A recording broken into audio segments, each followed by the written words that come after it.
الجهل والتياجر بالنور الإسلام وعلم وحكمة وإيمان ويمن وخير الأوامر. الحمد لله. الحمد لله على نعمة الإسلام والإيمان وكفى بها من نعمة.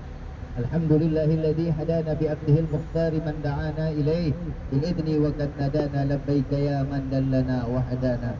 صلى عليك الله بارئك الذي بك يا مشفع خصنا وحمانا. معالك الأطهار مع ذكرك الأسماء فهم سفون النجاة همانا. لبيك يا رسول الله، لبيك يا نور الله، لبيك يا حبيب الله. Limpahan puji serta syukur kita panjatkan kehadirat Allah Subhanahu wa taala yang Maha Agung, yang Maha Luhur, yang Maha Bijaksana, yang alhamdulillah sampainya kita di dalam tanah yang penuh dengan kesucian dan keberkahan ini.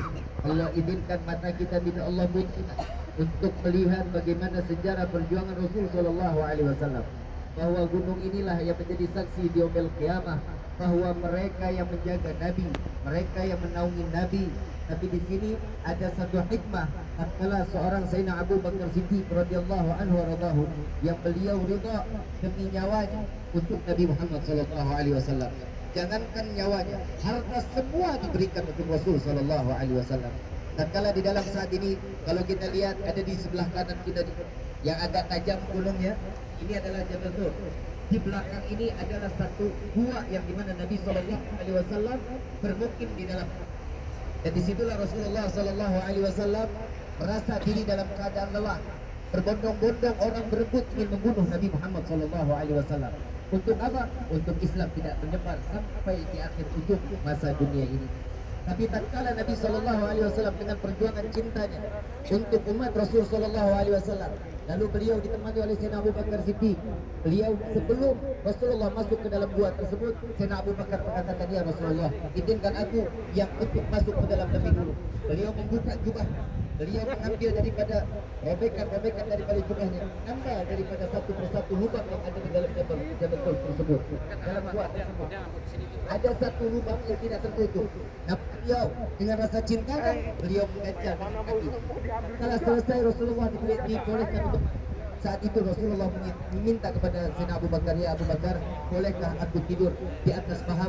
"Silahkan ya Rasulullah." Ini adalah bukti kecintaan Rasulullah dan membalas cinta seseorang yang telah mencintai Nabi Muhammad SAW. Beliau duduk, beliau tertidur di dalam pahanya daripada Sayyidina Abu Bakar. Tiba-tiba ternyata adalah satu ekor ular yang sangat berbisa yang disebut menggigit daripada tangan Sayyidina Abu Bakar Siddiq bertubi-tubi. Yang kita paham ular kalau udah berbisa dia hanya menggigit sekali, setelah itu dia pergi. Tapi ini ular bertubi-tubi menggigit daripada kaki daripada Sayyidina Abu Bakar Siddiq, yang ternyata sampai mengeluarlah air mata Sayyidina Abu Bakar Siddiq, keluarlah keringat yang begitu sangat luar biasa banyaknya. Lalu dalam keadaan biru Sayyidina Abu Bakar Siddiq, ular tersebut telah melemparkan racun kepada jasad Sayyidina Abu Bakar Siddiq radhiyallahu anhu warḍahu. Tatkala di saat itu terteteslah air mata sampai ke pipi wajah manusia yang dimuliakan oleh Tuhan yang Maha Mulia Sayyidina Muhammad sallallahu alaihi wasallam. Terbangun Rasulullah mengatakan, "Ya Abu Bakar, apakah dalam keadaan berat aku memangku kepalaku?" "Tidak ya Rasulullah." "Apa yang membuatku sampai kau berlinang air mata, sampai kau dalam keadaan membiru, sampai kau dalam keadaan berkeringat?" "Ya Rasulullah, sesungguhnya di kakiku ini aku telah menutup betapa ada ular yang begitu sangat amat buas ya Rasulullah." "Sikirkan kakimu ya Abu Bakar." Diangkat kakinya, dilihat oleh Rasulullah SAW dengan kemuliaan mudah Nabi Muhammad SAW. Disapu lalu diusap daripada kaki Sayyidina Abu Bakar Siddiq, yang dimana kaki yang begitu utuh, melainkan saat tergigit daripada ular tersebut sampai tulang yang berada di dalamnya terlihat dan hancur saat itu. Lalu di saat itu dengan usapan Rasulullah dengan mudahnya kembali seperti semula. Ini adalah salah satu mukjizat Nabi Muhammad SAW. Lalu ular ini keluar menampakkan wajahnya kepada Rasul sallallahu alaihi wasallam. Lalu dikatakan, "Ya Abu Bakar." Ular ini mengatakan kepada dia telah izin kepada Allah Subhanahu wa taala untuk memandang wajahku. Karena engkau menalingi, karena engkau menutupi, maka dia tidak terima bahwa Allah telah memberikan izin sedangkan engkau tidak mengizinkan untuk dia memandang wajahku. Ular tersebut mendapatkan keberuntungan. Kenapa? Karena dia adalah salah satu ular yang memandang wajahnya Nabi Muhammad sallallahu alaihi wasallam. Ada hikmah apa lagi di dalam tempat ini? Kita lihat gunung yang begitu tinggi dengan bukit yang sangat terjal. Sayyidina Asma Siti Asma, beliau adalah seorang istri yang cinta kepada Rasul sallallahu alaihi wasallam dan akan mengandung besar anak daripada Sayyidina Abu Bakar Siddiq radhiyallahu anhu waradahu. Beliau mengambil daripada setiap makanan pagi, siang, malam, naik ke atas lalu turun lagi, besok dia kembali lagi. Ini adalah pekerjaan. Salah satu beliau tahu bahwa adalah setiap memberikan kebaikan kepada seorang suami pasti dia akan mendapatkan jannah firdausil a'la, surga yang tertinggi di hadapan Allah. Perjuangan seorang istri bukan hanya urusan sampai di dunia, urusan kepada suami, urusan mereka dengan kepada Allah Subhanahu wa taala.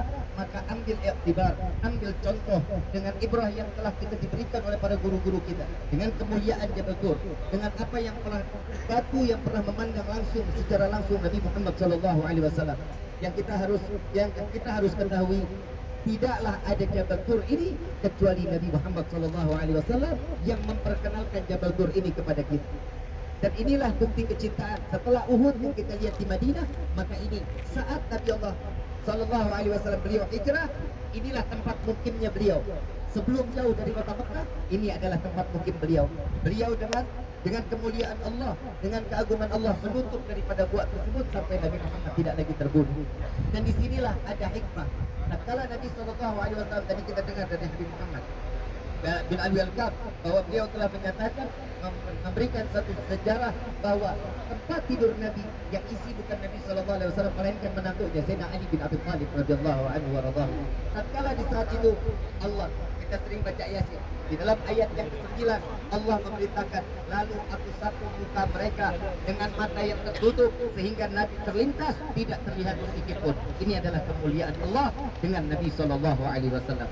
Makanya alhamdulillah, jangan harapkan mata ini ya Allah, saat ini Engkau izinkan kami melihat di mana Nabi pernah memukifkan dirinya di dalam gua ini. Maka ya Allah, izinkan mata ini untuk memandang Nabi Muhammad sallallahu alaihi wasallam. Izinkan mata ini tatkala jika kami harus masuk ke dalam neraka, mata inilah yang telah memandang debu-debu yang pernah berjumpa dengan Rasul sallallahu alaihi wasallam, maka masukkanlah kami ke dalam surga dengan mata yang penuh keberkahan di sore hari ini. Amin. Rabbi manfa'na bi barakatihim wa hdina husna bi hurmatihim wa طريقتهم المحافظة من الفتن يا البأل والشفاعة يا البأل والشفاعة يا البأل والشفاعة كل قربة تنجلي بكم بكل أهل الولاية كل حاجة تضيق كل حاجة تضيق كل حاجة تضيق آمين يا رب العالمين تركي يا أهل المدينة آمين يا أهل المدينة آمين يا كريم وأهلها يا كريم وأهلها آمين عفوا يا كريم وعفوا يا رهيب يا فارج الهم يا كاشف الغم يا مالك أبي يكبر ويرحم دعواهم سبحانك اللهم تحية والسلام وآخر دعوانا عن الحمد لله رب العالمين. أيها الحاضرون